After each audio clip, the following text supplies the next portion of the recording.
Bonjour tout le monde. Notre animation est terminée. Il ne nous manque, désolé, que le rendu. Donc, ça va être ça le sujet de la vidéo aujourd'hui. Comment est-ce qu'on fait un rendu? C'est bien beau de pouvoir voir son animation sur Blender avec un Shift Z qui nous fait un rendu partiel et on peut faire aussi glisser la ligne du temps pour voir les mouvements de chaque objet composant la scène et tout. Mais c'est pas suffisant. Nous, on veut partager notre animation, on veut l'envoyer à nos amis, on veut la publier sur YouTube, etc. Je sais pas ce que vous voulez en faire, mais on veut la voir sous format vidéo. Car c'est pas efficace de toujours trimballer une clé USB avec Blender et faire fatiguer l'ordinateur à chaque fois qu'on joue l'animation sur Blender. Donc c'est ça ce qu'on va voir aujourd'hui. Sans vous mentir, j'ai déjà filmé cette vidéo une fois et je l'ai refilmé juste pour vous donner quelques conseils sur lesquels vous pouvez vous baser lorsque vous faites n'importe quel rendu. Tout d'abord,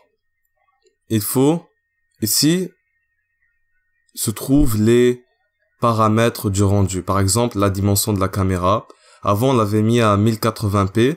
Maintenant, moi, j'ai baissé à 720p car 1080p était juste ridiculement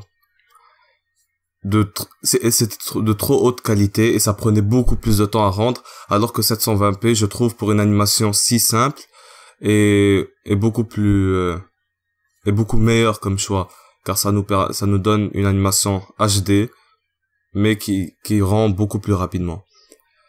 J'ai augmenté, ici c'était à 50%, je l'ai augmenté à 100%. Bien sûr, là on a les frames, on commence à 1 et on termine à 350. Et les 350 ici signifie qu'on aura 350 images à rendre pour pouvoir pour terminer notre rendu. Donc c'est ça ce qu'il faut faire. Je vous conseille d'arranger votre résolution à 720p, la résolution que j'ai ici sur l'écran. Et juste pour votre information, la durée de rendu dépend énormément de la puissance de votre ordinateur. Moi par exemple, le rendu il m'a pris une journée complète. Mais j'avoue aussi que mon ordinateur est vraiment très mauvais, il commence à vieillir. Donc si vous avez un ordi un peu plus puissant, ça va être probablement beaucoup plus rapide. Ensuite, on a ici le output. Le output, vous de base, c'est sur PNG. Oui, d'abord, avant de commencer à parler du output, quand on clique ici, on remarque qu'on peut rendre en vidéo ou en image. Nous, on va pas rendre en vidéo dès le départ, car si on rend notre animation en vidéo, la vidéo peut être corrompue, etc. Donc, on va la rendre en image. Moi, je vous conseille le format JPEG parce que, à ce qui paraît, c'est beaucoup moins lourd, mais ça a de la qualité quand même. Et ça rend beaucoup plus rapidement. J'ai vécu l'expérience avec les formats PNG. Et je vous dis que JPEG, c'est beaucoup plus rapide. C'est ça. Ensuite, si vous montez en haut, ici, vous pouvez voir que vous avez une section Device, System, puisqu'on est en Cycles Render ici. Quand vous cliquez là-dessus, vous avez le choix entre votre processeur ou votre carte graphique. D'habitude, c'est mieux de rendre avec la carte graphique, mais moi je vais le garder sur mon processeur car j'ai 4 cœurs dans mon processeur et ça rend donc plus rapidement. Si vous descendez tout en bas, sous l'onglet Performance, vous avez ici un truc qui s'appelle Tiles, avec des X et des Y. Ici, je vous conseille, si vous rendez avec votre carte graphique, je vous conseille de faire en sorte que les tuiles soient plus grandes. Par exemple, vous pouvez les mettre à 256 au lieu de 16 comme je l'ai, ou 64. 256. Pourquoi? Car la carte graphique agit sur une plus grande surface. Elle est beaucoup plus efficace sur une grande surface. Elle est moins rapide, mais efficace sur une plus grande interface de travail. Au contraire, si vous rendez avec votre processeur, je vous conseille de baisser énormément la taille de vos tuiles. Parce que si je vous fais un rendu maintenant rapide, vous allez remarquer que l'image est rendue en tuiles. Bon, je vais annuler ça parce que nous, on va le faire plus tard. Donc, c'est de ça que je vais vous parler.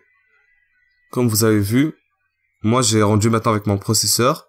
Et puisque le processeur est beaucoup plus puissant, est vraiment puissant, mais sur de petites surfaces, c'est bien de diminuer la taille des tuiles. Comme ça va optimiser le temps. Ça va rendre les images en beaucoup moins de temps. Voilà, je pense que c'est juste ça ce qu'il faut savoir pour rendre les images. Quand vous avez terminé de faire les réglages, si vous voulez augmenter, changer la taille de votre résolution, etc., vous pouvez le faire. Ici, vous pouvez régler les images par seconde. Là, comme si vous voulez, par exemple, déléguer un dossier de votre ordinateur pour rendre les images, ou mettre les images qui seront rendues, vous pouvez aller chercher dans Output. Par exemple, moi, j'ai créé ici, comme vous pouvez le voir, un dossier dans lequel il y aura toutes les images qui seront rendues. Si vous pouvez voir qu'il y en a vraiment beaucoup, 350. Bon. Quand vous avez terminé tout ça, vous pouvez remonter tout en haut. Ici, vous avez 3 boutons.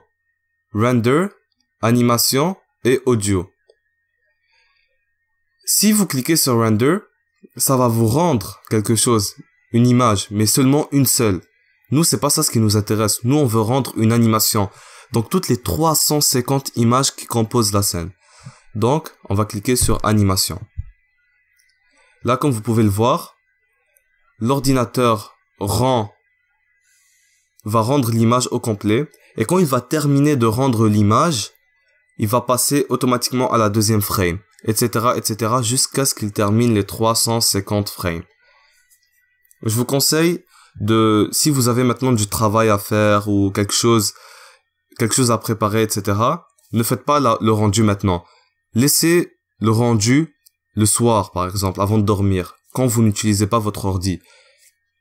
Aussi, essayez de faire en sorte que votre ordi ne tombe pas en veille. Car s'il tombe en veille, le Blender va mettre une pause sur votre rendu. Ça, c'est quelques conseils que j'ai à vous donner car ça m'est arrivé personnellement de tomber sur ce type d'erreur. Donc, faites très attention. Ensuite, dépendamment de la puissance de votre ordinateur, le rendu peut se faire de plus rapidement d'un PC à l'autre, ou d'un Mac à l'autre, ou je ne sais pas quelle machine vous possédez. Voilà. Maintenant, quand vous terminez de tout régler, quand vous aurez fini le rendu, donc revenez plus tard quand vous aurez terminé le rendu, voir la deuxième partie de la vidéo, qui va commencer maintenant. Quand vous aurez terminé le rendu, allez sur File en haut, puis cliquez sur New. Après, vous aurez Reload. Ouais, d'abord, bien sûr, sauvegarder. Faut jamais oublier de sauvegarder. Ensuite, ouvrez un nouveau document Blender. Juste voir si ça a vraiment ouvert. Oui, ça a ouvert. Voilà. Maintenant, on a un nouveau document, un nouveau projet. Ce qu'on va faire, c'est qu'on va venir ici, où on a Default, ok? Je me rappelle, durant la première vidéo, je vous avais parlé que Blender possède un éditeur de vidéos. On peut monter des vidéos avec Blender. Eh ben, si on clique sur ce petit menu ici, on aura plusieurs interfaces qui vont sortir. Par exemple, on peut avoir une vue 3D en haute résolution, en grand écran. On peut aller dans une interface plus avancée de l'animation. On peut aller dans une interface qui va nous permettre de modifier l'image, etc. Mais nous, ce qui nous intéresse dans notre cas, c'est le vidéo editing. C'est là où on va éditer les vidéos. Éditer notre animation 3D. Pourquoi? Car si on part voir dans le dossier qu'on a créé, on va remarquer qu'on a 350 images.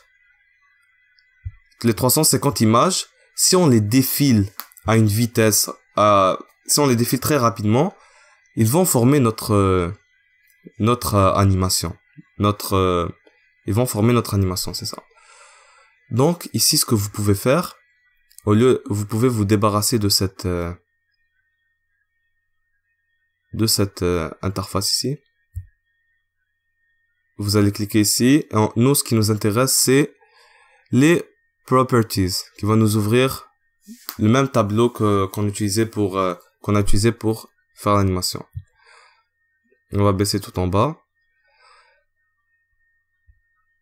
Ici, ce qu'on va faire, c'est là, dans cette timeline, on va mettre les images pour les superposer et créer une animation. Pour ce faire, on va aller sur View. Je pense que c'est View. Non, c'est Add. Vous cliquez sur Add, Image. Ça va vous ouvrir vos documents. Vous pourrez aller dans le dossier dans lequel vous avez rangé toutes vos images. Et vous pourrez sélectionner toutes vos images avec A. Moi, voilà. J'ai sélectionné toutes mes images. Et quand j'ai fini de sélectionner, quand vous aurez fini de sélectionner, vous cliquez sur Add Image Strip. Voilà. Maintenant, si on clique sur le bouton ici pour jouer l'animation, la vidéo, on peut voir dans le petit carré là que l'animation va se jouer. Bien sûr, moi, les FPS sont très bas parce que je suis en train de filmer actuellement et je vous ai dit que mon ordinateur est très mauvais, commence à vieillir. Voilà, vous pouvez voir que l'animation se joue. Mais nous, c'est pas ça ce qui nous intéresse. Nous, on veut avoir notre animation en vidéo. Donc, pour ce faire, on va venir ici dans Output, qui était tout en bas du menu, je vous le rappelle. Tout en bas.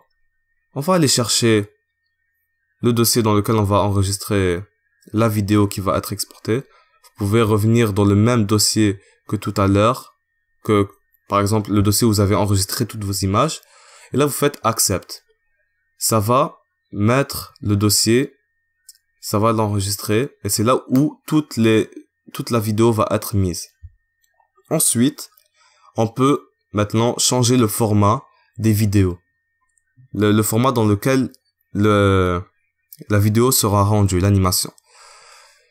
Nous, ce qu'on va faire, on va aller sur FFmpeg vidéo. Je pense que c'est ça. Non, c'est pas ça. Alors, c'est Frame Saver.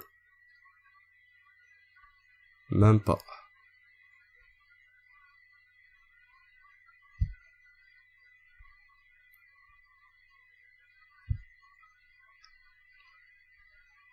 Au fait, si, c'était FFmpeg, désolé. Quand vous allez prendre le FFmpeg là, vous aurez la fenêtre encoding qui va apparaître et quand vous cliquez là-dessus, ça va vous ouvrir un deuxième menu. Nous, le codec qu'on va utiliser, c'est le H.264 et vous pouvez aussi déterminer la qualité de votre vidéo. Nous, moi, je vais le mettre à médium personnellement. Puis ensuite, vous pouvez déterminer la qualité, la rapidité de votre, de l'encodage. Et, je pense que c'est ici, ouais, vous pouvez déterminer le format de la vidéo. Par exemple, si vous voulez le mettre en AVI, par exemple. Bon.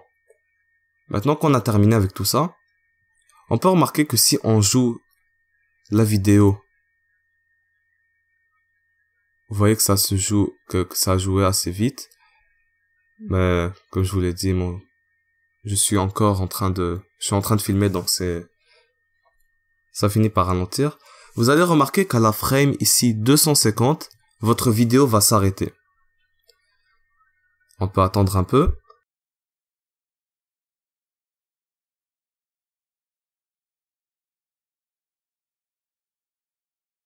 Vous voyez, la vidéo, elle a même pas terminé et voilà qu'elle s'arrête. Or, nous, on veut toute la vidéo. Donc, pour ce faire, on monte tout en haut. Et là, on voit le frame range, on voit que c'est de 1 à 250.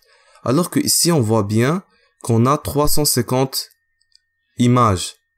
Donc, il faut tout simplement monter le end frame à 350. Comme ça, l'animation se termine à 350 frames. Une fois qu'on a terminé ça, eh ben c'est simple. On va remettre la position du curseur à 1 et on va remonter en haut, puis cliquer sur animation. Ensuite, l'animation va être jouée et vous allez exporter votre animation sous format vidéo. Voilà, et on obtient maintenant cette belle animation.